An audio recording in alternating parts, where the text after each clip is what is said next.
É interessante pegar a ideia do historiador Eric Hobsbawm e pensar que o futebol é uma grande, o futebol brasileiro, né? Ele é uma grande invenção. Invenção no sentido de que ele vai se configurar e adquirindo determinadas características a partir da conformação de determinados contextos. Ele não nasce assim. É importante não naturalizar a ideia de que a gente tem hoje, que o futebol é democrático, que o futebol representa o Brasil. Essa própria noção de que o futebol é um elemento identitário nacional, que eu falei anteriormente, isso só se torna palpável, possível, a partir da Copa de 38. As Copas anteriores são Copas em que a seleção brasileira não só tem desempenhos muito ruins, seja por conta de brigas internas das federações de São Paulo e Rio de Janeiro, que, entre outras coisas, inviabilizava a formação de uma seleção com seus melhores jogadores, seja por conta também da tentativa de defesa do amadorismo. E aí é interessante pensar que defender o amadorismo, hoje o amadorismo ele é uma categoria que na nossa cabeça é muito vinculada à ideia de paixão, de amor. Amador é aquele que joga, pratica determinado esporte por amor. Sim, existe essa perspectiva, mas se a gente voltar lá para o início, né, para o final do século XIX e início do século XX, a defesa do amadorismo no âmbito esportivo, especificamente no futebol, significava a tentativa de manter o esporte o mais restrito possível às camadas mais abastadas da sociedade. Isso porque jogar, atuar em campo sem precisar ganhar dinheiro para isso, significava que a pessoa tinha outra fonte de renda que lhe dava tempo suficiente de ser amador. Imaginem se um operário de fábrica poderia ser amador. Muito difícil, porque ele não teria tempo para poder jogar, porque ele estaria trabalhando. Ele também não poderia largar o trabalho dele para poder atuar em algum clube, porque ele não receberia. Era o amadorismo. Então, essa configuração do amadorismo, ela foi defendida durante muito tempo justamente para isso. Olha, vamos criar um ambiente que tenha todo o colorido e toda a atmosfera de um esporte refinado, de um esporte inglês, de um esporte restrito à elite abastada, né, dos principais centros urbanos. E quando eu falo isso, tem duas indicações importantes para fazer de leitura para quem tiver interesse, que é o Leonardo Afonso de Miranda, a Futebol Mania. Ele tem um livro incrível sobre esses primeiros momentos do futebol. No caso do livro dele, ele enfoca o Rio de Janeiro, mas a gente pode ampliar isso também para outras grandes cidades, já que a condução era muito parecida. E o João Manuel Casquinha, que tem a tese dele, que ainda não foi publicada, eu espero que seja em breve, que é a Revolução Vascaína, que trata desse processo de amadorismo versus profissionalismo que marca esse início da chegada do futebol e de outros esportes também, mas o centro da pesquisa dele do futebol nos centros urbanos. É interessante pensar no caso do Vasco da Gama, que ele não é o primeiro clube a ter um negro em seu time, embora o próprio Vasco se narre às vezes assim. Fomos o primeiro clube a... Não. Em 1904, aqui no Rio de Janeiro, o Bangu já tinha Francisco Carregal.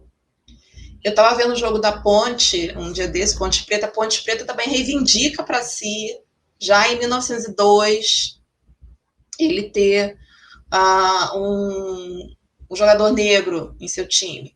Tem um outro time também do Rio Grande do Sul, se não me engano, também reivindicando. Então, essa é uma questão da reivindicação das origens, né? Faz parte da narrativa dos clubes. No caso do Vasco da Gama, é um equívoco afirmar que ele foi o primeiro clube com negros e trabalhadores. Mas ele foi. O que consiste o papel fundamental do Vasco? O Vasco é um time que vem da terceira divisão, então quando me enchem muito a paciência, seu time já caiu 3 vezes.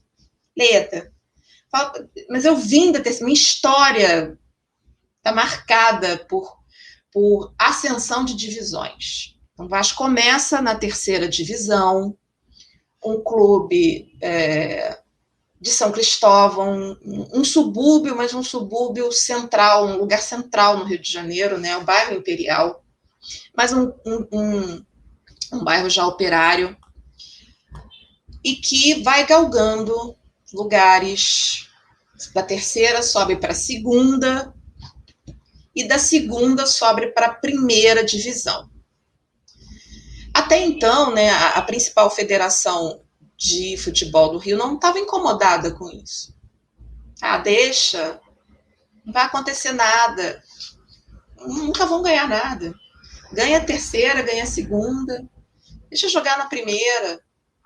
Em 1923, o Vasco vai ser campeão da primeira divisão, da principal liga futebolística do Rio de Janeiro.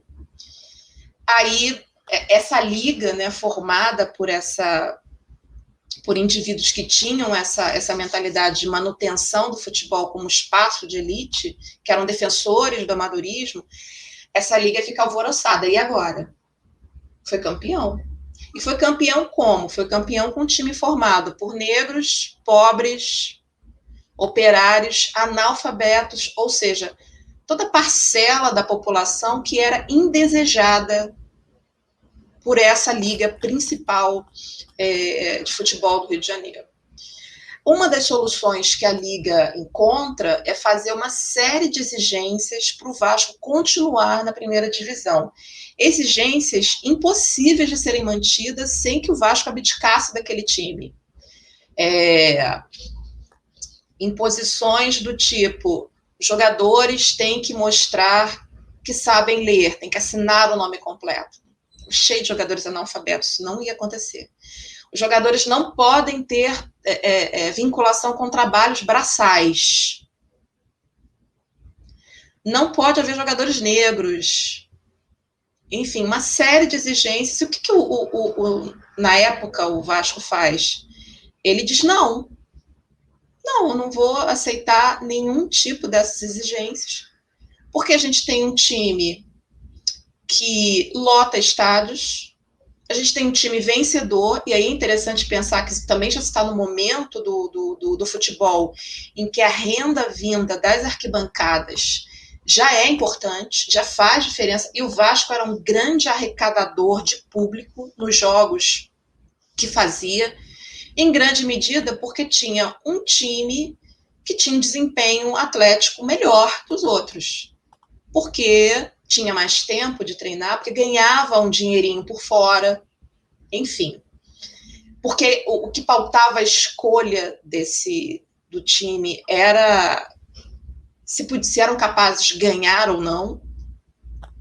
Então, o Vasco, não vou cumprir todas essas exigências, eu vou acabar com o meu time, que é um time vencedor, que é um time que leva mais de 20 mil pessoas nos jogos que vai. Não vou. Então você vai ter que sair da liga. Não, bem, a gente sai, a gente forma uma outra liga, a gente vai para outro lugar. E o que acontece é que o Vasco rompe com essa liga principal, que até depois muda de nome também, ela se reformula justamente para tentar manter o amadorismo, e o Vasco continua a jogar jogos já como campeão que atraem mais público ainda. O João Manuel Casquinha fala que uma das coisas mais bacanas que o Vasco da história, e que ele fica imaginando se isso acontecesse hoje, o presidente do Vasco chega até o presidente do Fluminense. O Fluminense tinha um estádio e o Vasco precisava de um estádio porque ele tinha um jogo importante e ele queria levar o máximo possível de pessoas. O estádio do Fluminense tinha acabado de ser reformado, né, por conta dos processos de ampliação do clube, e ele chega para o presidente do Vasco, o presidente do Vasco chega para o presidente do Fluminense e diz, olha, eu quero alugar o seu campo. Ah, por que você quer alugar? Não, porque a gente está levando muito público, então a gente quer um estádio que caiba pelo menos umas 20, 23 mil pessoas. E o presidente do Fluminense fala, vocês nunca vão conseguir lotar o estádio das Laranjeiras, nunca vão conseguir fazer isso. Tá, a gente alugou. E o jogo do Vasco lotou, né? O estádio das Laranjeiras, o que foi uma espécie de afronta a esse elitismo. Primeiro porque o público que compunha a torcida do Vasco era um público também mais popular. Então imaginem o estádio das Laranjeiras recebendo um público que não estava acostumado a receber, com um time que também não estava acostumado a ver atuar em seu campo, né?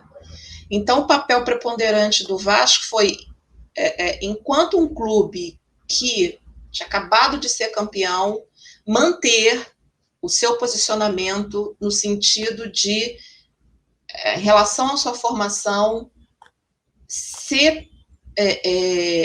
abrir as portas para quem jogasse bem, independentemente de que fosse negro, pobre, operário, analfabeto.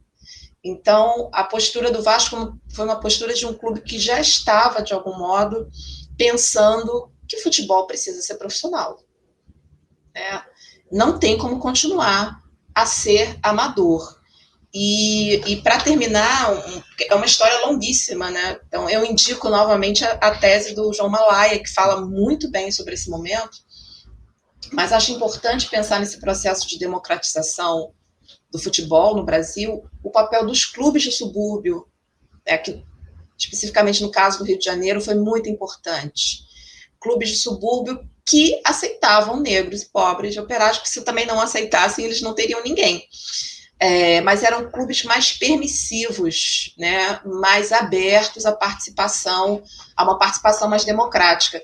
E esses clubes do subúrbio, que não participavam da liga principal, mas tinham a liga deles, a Liga Suburbana.